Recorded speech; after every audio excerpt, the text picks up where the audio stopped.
Bienvenue dans Prière Inspirée. Nous sommes ensemble cette semaine pour une semaine de prière pour découvrir et accomplir la volonté de Dieu pour votre vie. Et j'ai la grâce et l'honneur d'être avec mon ami précieux Michael. Michael, bienvenue dans cette émission. Dans cette émission que d'ailleurs lui-même a créée.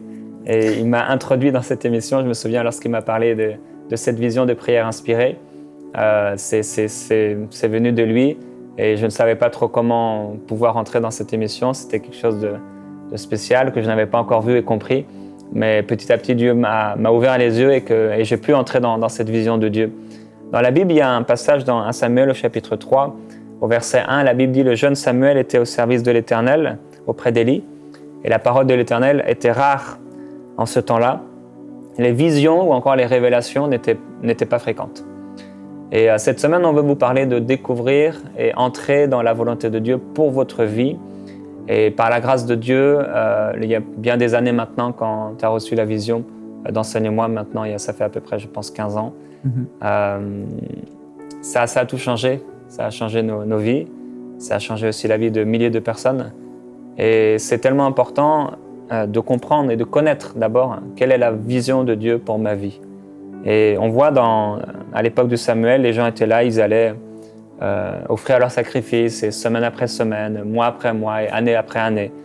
Mais il n'y avait pas de vision. Et même le sacrificateur Élie n'avait pas de vision. La Bible dit même que ses yeux s'affaiblissaient, et c'était comme pour montrer qu'il n'y avait plus de vision. Et dans bien des églises, il n'y a pas de vision, dans bien des vies, il n'y a pas de vision. Et on a vraiment besoin de connaître c'est quoi la vision de Dieu pour ma vie, qu'est-ce que Dieu veut faire à travers moi. Et je crois que cette semaine, Dieu va vous éclairer, peut-être comme jamais auparavant. Certains d'entre vous, vous allez recevoir des songes, parce qu'en fait ici le mot vision et révélation, le verset aussi que tu vas partager, que sans vision, le peuple est sans frein, c'est aussi le même terme qui est utilisé pour les songes, pour les visions ouvertes, pour les révélations. Et je crois que plusieurs d'entre vous, vous allez recevoir des songes, des visions. Peut-être certains, vous avez reçu déjà des songes et des visions, mais vous n'avez rien fait avec ça. Et je crois que Dieu va vous éclairer pendant cette semaine et Dieu va vraiment glorifier son nom pendant cette semaine. Aujourd'hui, on va vous parler de ce que crée la vision en nous. Et donc, tu vas nous parler aujourd'hui de la vision. Oui, Jérémy, c'est vraiment important et essentiel de comprendre que sans vision, on ne va nulle part. Et c'est ce verset qu'on a lu, que tu as cité tout à l'heure, Proverbe chapitre 29, verset 18. La parole dit « Quand il n'y a plus de vision, le peuple est sans frein. » Une autre traduction dit « Le peuple se laisse aller ». Encore, on pourrait dire « Le peuple tourne en rond ». Et on voit dans nos églises une réalité, c'est que les gens ne sont pas enflammés, bouillants pour le Seigneur, pas tous. Et on se dit « Mais qu'est-ce qui manque ?» Pourtant, ces gens souvent aiment le Seigneur. Ils sont là, ils disent « Seigneur, je t'aime ». Et ils entendent des messages, ils sont touchés, ils veulent plus, ils vont prier, ils vont méditer davantage. Mais finalement, les jours passent, les semaines passent et puis ils s'épuisent. Et la réalité derrière tout ça, la grande réalité, c'est qu'il leur manque la vision de Dieu.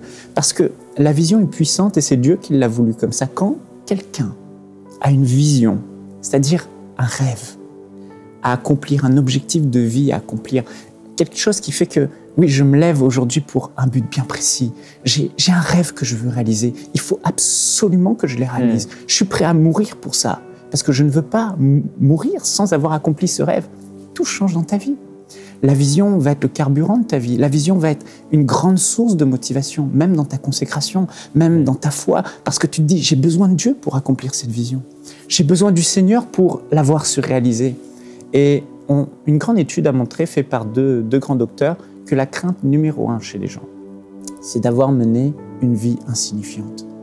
Et la réalité, c'est que la plupart des gens meurent sans avoir accompli la raison pour laquelle ils sont nés. La Bible est claire, Dieu dit qu'il a formé sur notre vie des projets. Avant même qu'on ne soit né, il a écrit des choses à notre sujet. Et il y a un plan, une destinée. Et tant qu'on ne rencontre pas cette destinée, tant qu'on ne la saisit pas, tant qu'on n'épouse pas la vision de Dieu pour notre vie sera fade. Et les chrétiens vont aller à l'église le dimanche, ils vont louer le Seigneur, donner leur dîme, rentrer chez eux, travailler, avoir leurs loisirs, aller sur Facebook, faire des enfants. Mais la vie, c'est plus que ça. Sinon, le Seigneur nous aurait repris quand on est de nouveau, il nous aurait pris au ciel. Mais Dieu compte sur nous, Dieu a une vision pour nous, Dieu a un plan pour nous. Moïse, sa vie a changé lorsqu'il a épousé la vision de Dieu.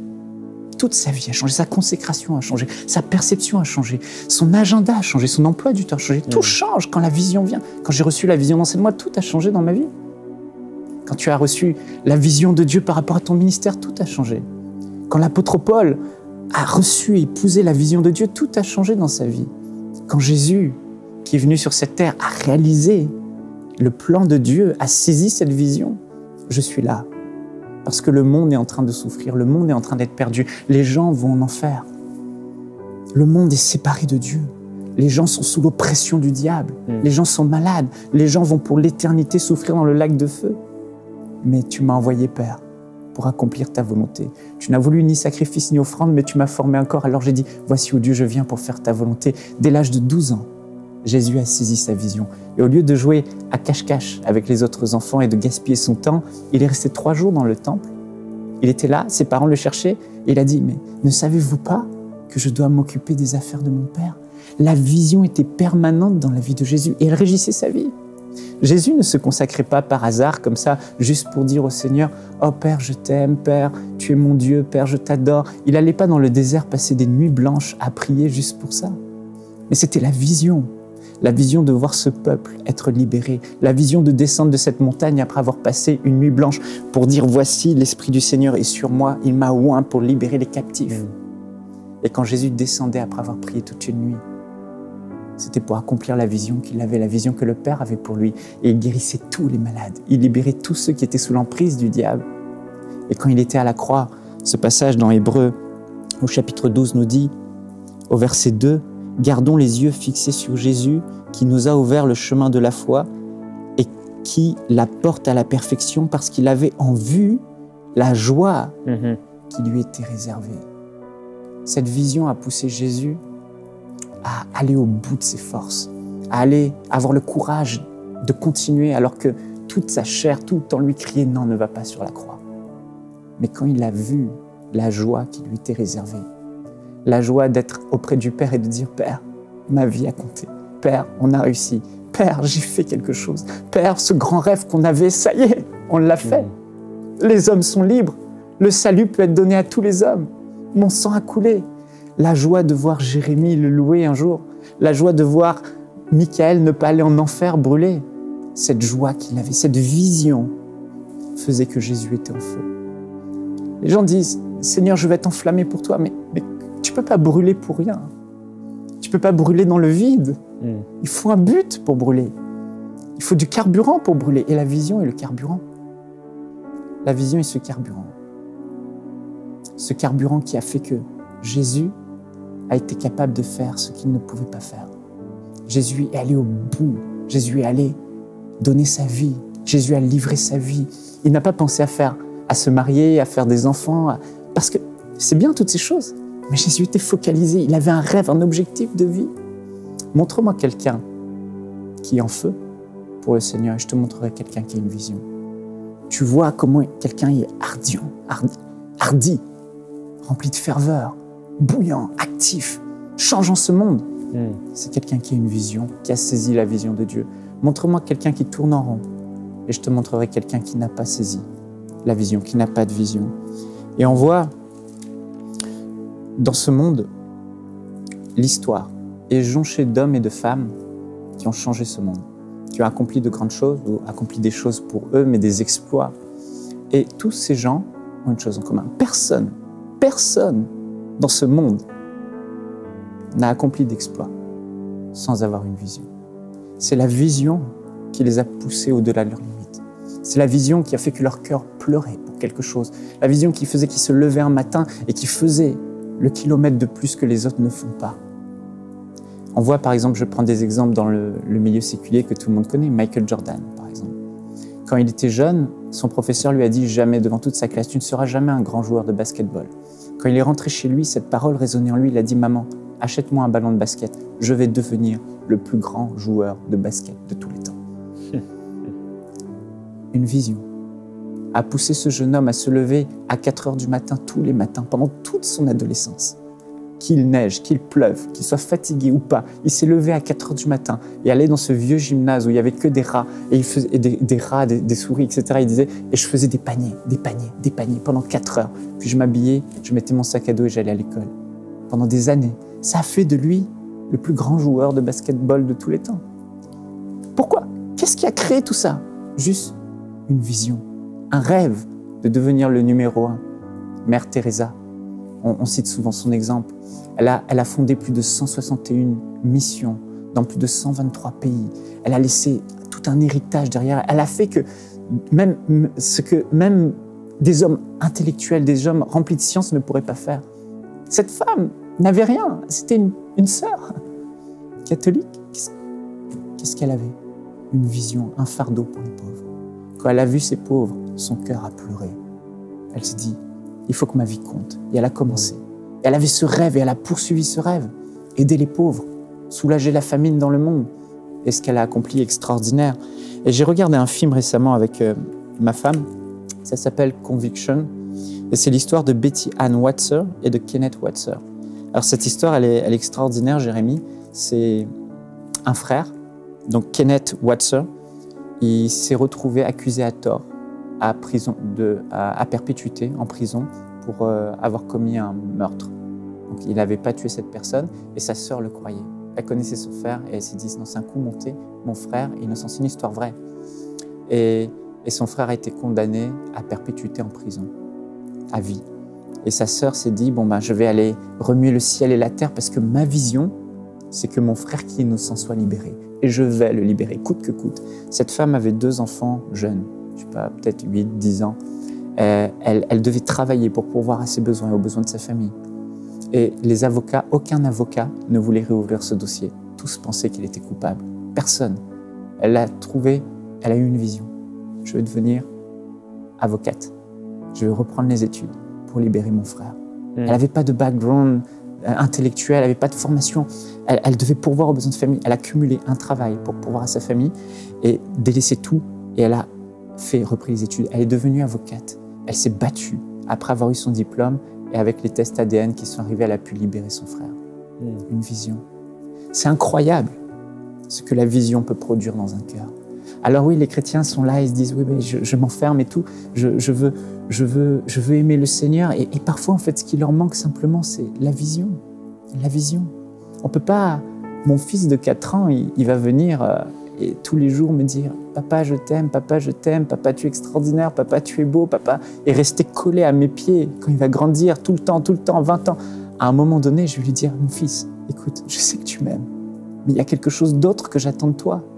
J'ai des plans pour toi, j'ai des projets pour toi. Il faut que maintenant tu te lèves, que tu te mettes un coup de pied au derrière et que tu fasses que ta vie compte pour quelque chose.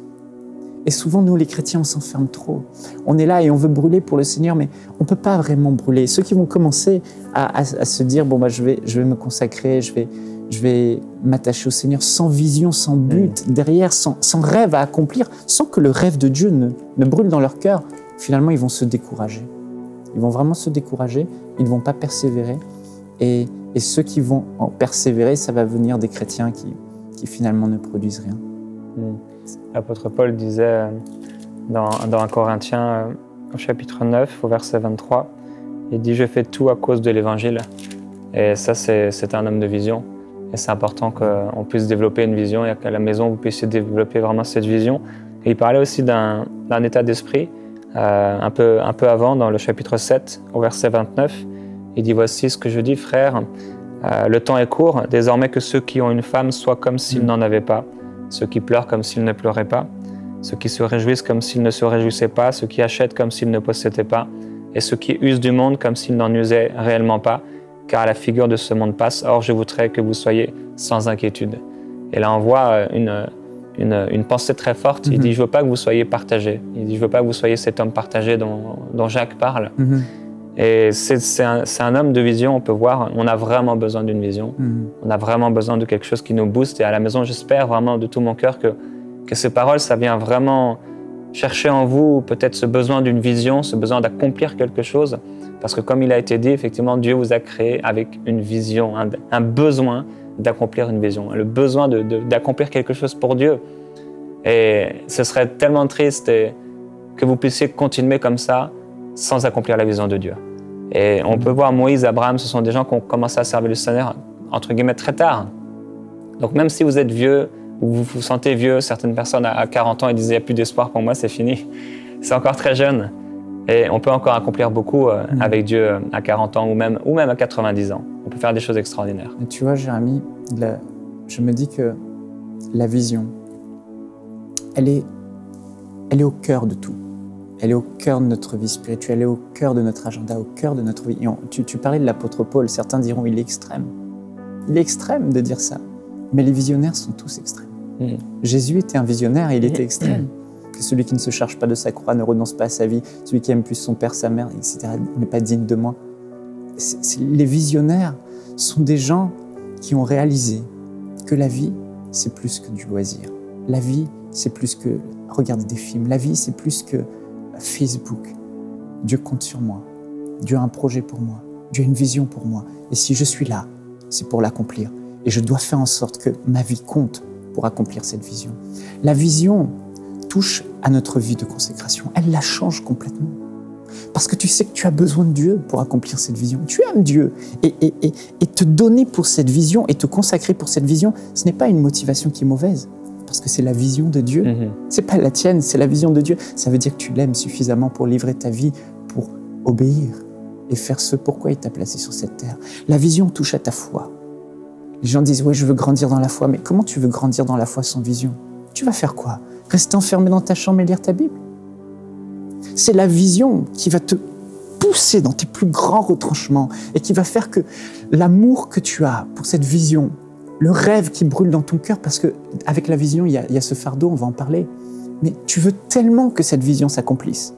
Tu veux tellement, comme cette femme, que son frère soit libéré, que finalement tu vas te déployer dans la foi. Tu vas chercher Dieu comme jamais. Tu vas crier après le Seigneur comme jamais. Tu vas méditer comme jamais. Si ta vision que Dieu a pour toi, c'est de guérir les malades, tu as un fardeau pour les malades, tu vas chercher. Tu vas creuser, tu vas fouiller, tu vas assister à des conférences, tu vas crier à Dieu, tu vas décupler ta foi. Cette femme syrophénicienne, elle est venue vers Jésus avec une vision. Ma fille souffre et ma vision, c'est de voir ma fille libérée de ses démons. Jésus a dit, mon temps, quand il était venu 3 ans sur terre, il était venu que pour les Juifs. Cette femme n'était pas juive. Jésus a dit, écoute, on ne va pas prendre la nourriture des enfants, c'est-à-dire des Juifs, pour la donner aux petits chiens, c'est-à-dire aux non-Juifs. Et toi, tu es un petit chien. Jésus, entre guillemets, a traité cette femme de manière imagée d'un petit chien. Franchement, ça pourrait nous offusquer. Ça pourrait dire, ok, bon, le Seigneur ne veut pas, le Maître ne veut pas, mais cette femme, à cause de la vision, juste la vision, rien d'autre que la vision. La vision. Je veux que ma fille soit libérée. C'est ma raison d'être. C'est ce pourquoi je me suis levé ce matin. C'est ce pourquoi je suis venu vers Jésus. Je ne repartirai pas sans que ma fille soit libre. Cette vision va pousser une détermination extrême dans notre cœur, une persévérance au-delà de toute limite. Les gens disent « oui, je veux être persévérant ». Quelle est ta vision? Cette femme voulait que sa fille... Elle a dit au Seigneur Jésus, « nous les petits chiens, c'est pas grave, nous allons manger les miettes qui tombent de la table des enfants. » Jésus, voyant sa persévérance, c'est-à-dire voyant sa foi, va dire « Femme, que ta foi a libéré ta fille est libre. » Wow. C'est la vision, Jérémie. La vision. Et toi qui nous regardes aujourd'hui, quelle est ta vision? Tu as besoin d'une vision. La vision est essentielle. Maintenant, on va prier pour vous aujourd'hui, pour que la vision puisse être vraiment suscitée et que vous puissiez sortir, certains d'entre vous, sans aucune vision. Et il y a des mots, il y a des choses que le Saint-Esprit vous a révélées pendant ces temps d'encouragement et d'exhortation. Et plusieurs d'entre vous, vous réalisez que votre vie ne sert à rien actuellement. Vous allez à l'église, vous travaillez, vous vous nourrissez, vous mangez. Mais finalement, qu'est-ce que produit votre vie? Oh Dieu.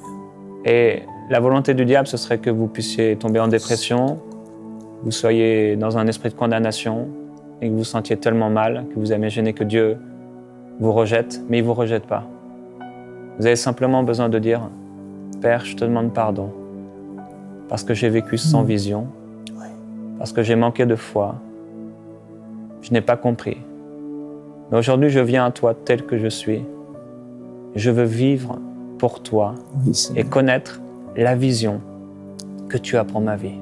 Oui, Seigneur. Et je veux prier pour vous, pour premier cas, type de personnes.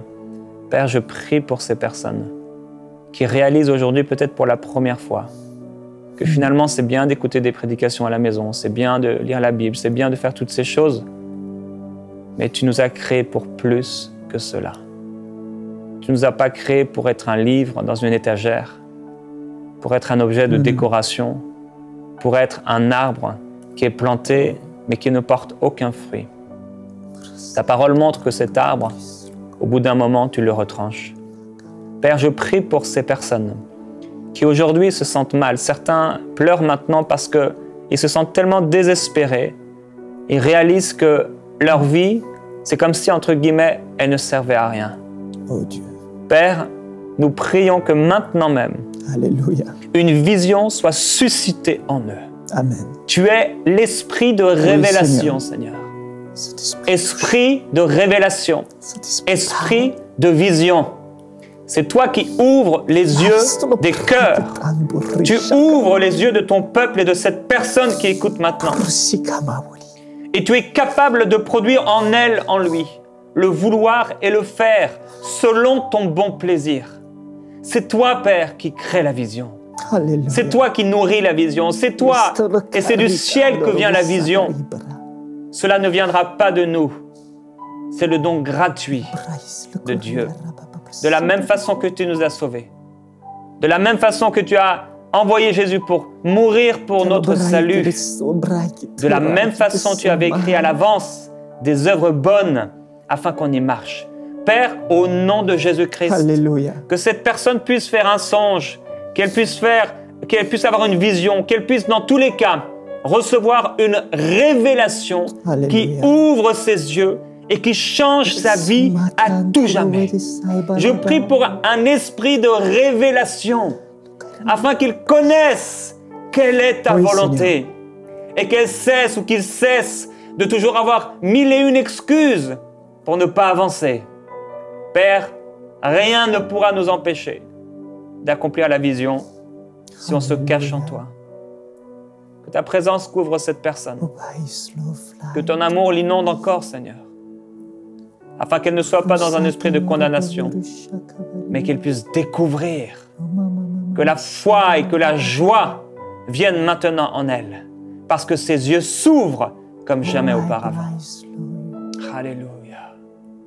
Gloire à toi, Seigneur Jésus-Christ. Alors que tu nous écoutais chez toi, tu as réalisé que tu n'avais pas de vision. Et tu as réalisé que réellement ce qui te manquait aujourd'hui, c'est une raison d'exister. Un rêve, ce rêve que Dieu a pour toi. Il te manquait une vision qui allait changer ton agenda, mettre de côté toutes ces choses futiles de ta vie qui n'ont pas de sens. Parce que oui, tu réalises que Dieu a un projet, un grand rêve qu'il va accomplir à travers ta vie. Et je veux t'encourager dans cette première émission, aujourd'hui. Lève tes mains vers le ciel et dispose ton cœur et dis au Seigneur, Père, me voici. Alléluia. Toutes ces années, j'ai erré. Je veux croire aujourd'hui que tu es celui qui rachète le temps. Que tu ne m'as pas dit le dernier mot concernant ma vie. Oh oui. Que ce que tu as écrit à mon sujet, Jésus-Christ. tu vas l'accomplir. Voici, Seigneur, je dispose mon cœur comme jamais. Et je me livre à toi aujourd'hui pour dire, Seigneur, je veux que ma vie compte. Je ne veux pas mourir et me dire, tout ce que j'ai fait n'aura servi à rien. Seigneur, je veux te servir. Je veux saisir cette vision. Je veux qu'elle embrase mon cœur. C'est ce qui me manque, je le réalise. Parle-moi. Me voici. Dis-lui, me voici, Seigneur. Me voici, me voici. Me voici, ô Dieu, pour faire ta volonté. Je mets de côté tous ces choses futiles. Non, mon rêve n'est pas d'avoir une grande maison. Non, mon rêve n'est pas de devenir quelqu'un d'important dans ce monde. Mon rêve, mon rêve, c'est de faire ta volonté. Alléluia. Et je sais que c'est toi qui m'as créé. C'est toi qui as mis en moi ces dispositions intérieures. Tu me connais mieux que moi-même. Alors ce rêve, c'est la chose la plus extraordinaire qui puisse m'arriver. Je dispose mon cœur, Seigneur, à ta voix et je te dis, parle-moi tout au long de cette semaine. Change-moi, transforme-moi, révèle-moi ton plan. Je me dispose à accomplir ta volonté. Mon frère, ma sœur, quelque chose de grand va se passer dans ta vie. Ce rêve qui a été enfoui, ce rêve qui a été abandonné, Dieu va le ressusciter. Ces choses qui te manquaient aujourd'hui, cette vision va t'être donnée et ton cœur va brûler comme jamais et tu vas être enflammé pour Dieu comme jamais et les gens vont te regarder aller et courir à tout va et dire « Waouh, mais qu'est-ce qui s'est passé ?» Alors tu leur diras « J'ai eu la vision, j'ai saisi la vision, j'ai compris pourquoi je suis là, j'ai compris ce que je dois faire, j'ai saisi la vision de Dieu pour ma vie et je cours vers ma destinée. » Et rien ne pourra m'arrêter. Alléluia. Gloire à toi, Seigneur. Gloire à toi. Gloire à toi. Gloire à toi pour mon frère. Gloire à toi pour ma sœur. Merci. Oh Dieu de gloire. Alléluia. Oh Dieu de gloire, fais ton œuvre. Glorieux Jésus-Christ. Alléluia. On déclare la gloire du Seigneur Jésus-Christ sur vous. Et la présence du merveilleux Saint-Esprit qui ouvre nos yeux pour entrer dans les visions de Dieu pour nous. Ah ouais, Seigneur, je prie que tu puisses toucher mon frère et ma sœur, ou cet ami qui regarde, et que dans les prochaines heures, dans les prochaines minutes, il y a un voile qui tombe et qui disparaisse, et qu'une révélation leur soit partagée. Oui, mon Dieu. Et ce sera, frères et sœurs, selon l'ouverture de votre cœur.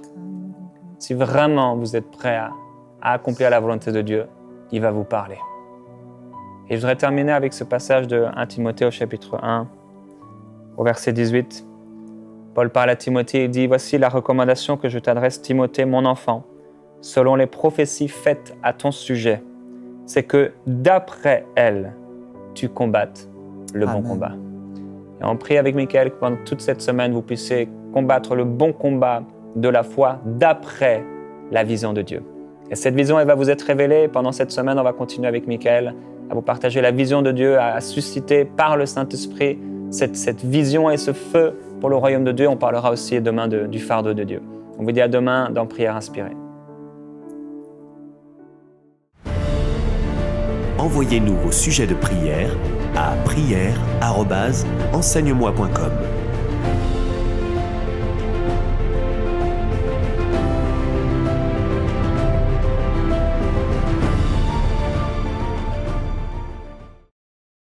Cette émission est rendue possible grâce au précieux soutien des partenaires d'Enseigne-moi Canal International.